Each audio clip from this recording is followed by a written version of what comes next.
Hello all of you, welcome back to another video on Arsh Bionym. So in today's video, we are going to discuss another important essay answer from your semester 1 degree, that is bacterial motility. So the question is, what is bacterial motility and describe the different methods to identify bacterial motility. तो ये आपका complete essay answer है. Now I am going to make this essay answer. Oops. Yeah. So I'm going to make this complete essay answer in 4 different parts. I don't want के video बहुत लंबी बने, तो मैं आपको ये complete essay answer 4 पार्ट में बनाऊंगी. So this is going to be your part 1. Now in part 1 we are going to understand what is bacterial motility and what are the methods that generally bacteria will opt for locomotion. ठीक है, तो start करते हैं without wasting further time. Now what exactly is motility? Motility मतलब locomotion. ठीक है, अगर कोई चीज मूव कर रही है from one place to another place, we call that as locomotion और and that phenomena is called as motility. So definition would be ability of a bacteria to move independently from one place to another place is called as locomotion या फिर bacterial motility. And this method definitely will require energy. कोई भी चीज देखो, अब मैं बात कर रही हूँ, ठीक है, तो मुझे भी एनर्जी चाहिए. एनर्जी मुझे कहाँ से मिल रही है? न्यूट्रिएंट से मिल रही है. जो भी मैं खाना खा रही हूँ, जो भी मैं फूड इनटेक कर रही हूँ, वहीं से मुझे एनर्जी मिल रही है. Similarly bacteria also require nutrients so that they get the energy to locomote. ठीक है, now why is bacterial motility important to bacteria? Let us understand. First important reason here that motility, without motility, certain times bacteria can't survive also. कि अगर harsh environmental condition आ गया, वो कैसे बचेगा? अगर उसको चलना नहीं आया तो, अगर उसको उस जगह से निकलना नहीं आया तो बहुत सारे reasons है. तो let us just understand 3 to 4 important reasons for the answer. So the importance here for the bacteria to be motile to locomote is to start a colony. ठीक है, वो अगर वो अपनी कॉलोनी बनाना चाह रहा है तो it has to coordinate with all the other bacteria such that it can form a colony. So for the coordination it needs to move from one place to another place so that it can form a colony. Now next, this will help bacteria to move towards और away from chemicals. This phenomena we call it as chemotaxis. कि अगर कोई bacteria को कोई chemical चाहिए, उसकी तरफ जाना है, या फिर कोई chemical, any chemical which is hazardous to the bacteria, it needs to turn away from that chemical. So of course it requires motility. It needs to locomote from that place to another place, है ना. So this is one importance. Now third importance, to move away from harmful substances in the surrounding. Like for example, मानो कि एक environment में कोई drug है which is hazardous to the bacteria, या फिर कोई एंटीबायोटिक है which is harmful to the bacteria, तो उसको उस environment से भागना है. अगर वो लोकोमोट नहीं कर पाया तो क्या होगा? मर जाएगा, है ना. तो इसीलिए इसके लिए उसको मोटिलिटी की जरूरत पड़ती है. That is how motility is important in bacteria's life. And apart from that, nutrients as well. Bacteria also needs to move from one place to another place to get the nutrients, क्योंकि nutrients उनके पास चल के नहीं आएंगे, उनको nutrients की तरफ में जाना पड़ेगा. So these are 4 different points, 4 different importance that motility is important in bacteria.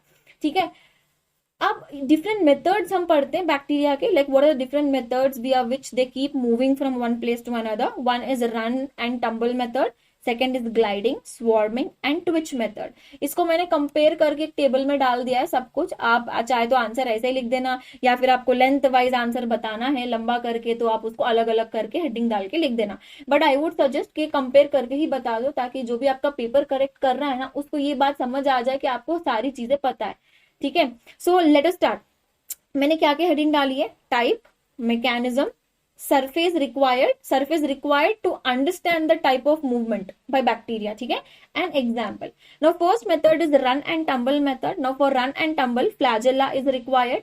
Now what exactly is run and tumble? Let us understand. अब run method में क्या होगा कि flagella होगा ना बैक्टीरिया का, this will start rotating counter clockwise. ऐसे उल्टा counter clockwise rotate करेगा, and at that time the bacteria will move straight. Simple as that.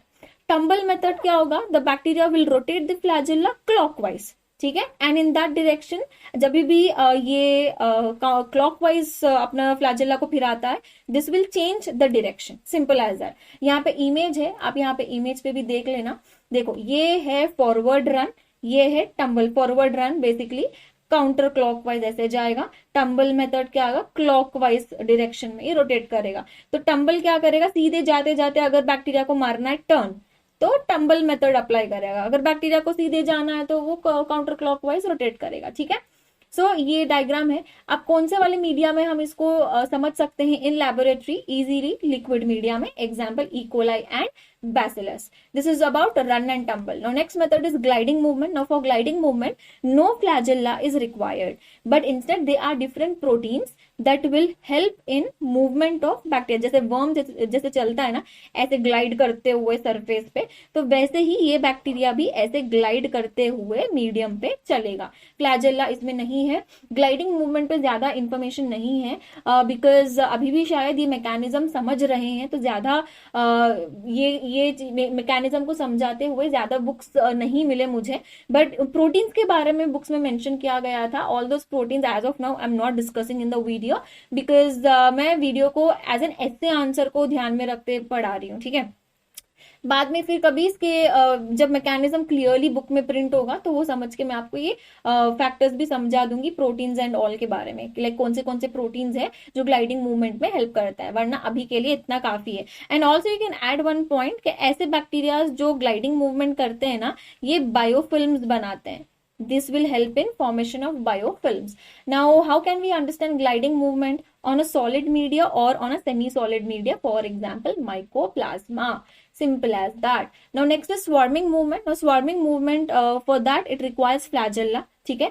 अब यहाँ पे देखो हमने gliding movement and run and tumble method with respect to one bacterial cell we understood, but swarming movement is one such movement where many bacterial cells will show coordinated movement. यहाँ पे हम एक bacteria की बात नहीं कर रहे हैं, ग्रुप ऑफ बैक्टीरिया की बात कर रहे हैं, ठीक है। And these bacteria will secrete extra polymeric substances. Now these polymeric substances are required which will help the bacteria to locomote. Like मतलब ये ग्रुप ऑफ बैक्टीरियल सेल्स को हेल्प करते हैं कि वो एक ही साथ में एक ही जगह पे एक ही जैसी एक्टिविटी परफॉर्म करें। अब यहाँ पे मैंने बहुत सारे बैक्टीरियल सेल्स ड्रॉ किए। Now this is one bacterial cell 1, centre में सेकंड बैक्टीरियल सेल 2 और ये थर्ड बैक्टीरियल सेल। तो ये तीन बैक्टीरियल सेल्स अलग अलग लोकोमोट नहीं करेंगे, ये तीनों मिलके एक ही डायरेक्शन में रोटेट करेंगे एंड ये पूरे एक ही साथ में एक ही जैसा कोऑर्डिनेट करके काम करेंगे, ठीक है। तो यहाँ पे देखो ये बैक्टीरियल सेल्स है, ये बैक्टीरिया के फ्लैजेलाज है, ठीक है। ये फ्लैजेलाज मिलके रोटेट कर रहे हैं बट इन अ कोऑर्डिनेटेड में, तो पूरे तीनों के तीनों मिलके एक जैसा ही मूवमेंट करेंगे। So in laboratory when you try to understand this swarming movement, this is how it appears. ऐसे करके ये अपीयर होगा which is very pretty to see. बहुत ही खूबसूरत दिखता है ये, बहुत ही ब्यूटिफुली ये इसके कॉलोनीज बनते हैं। Now, in which media can we understand swarming method? In solid media, for example, Proteus and Bacillus cereus. Now, the next one is twitching movement. Now, this twitching movement is with respect to pili. Pili help करता है twitching movement में। तो pili क्या करेगा? jerky movement देगा।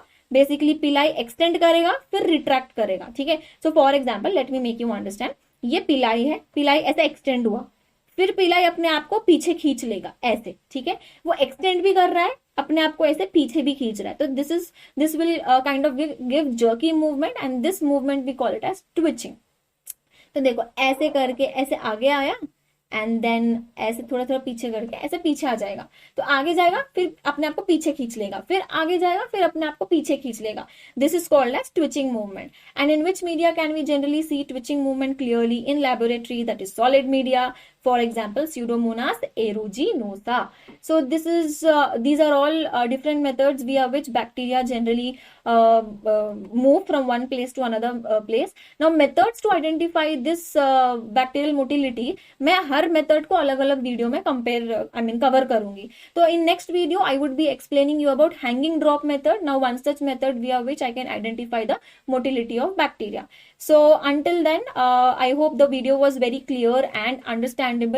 तो अगर आपको वीडियो समझ में आई है, you know what to do. Only if in case you understand, do like the video, share it with your friends and subscribe कर देना यार चैनल को भी, ठीक है।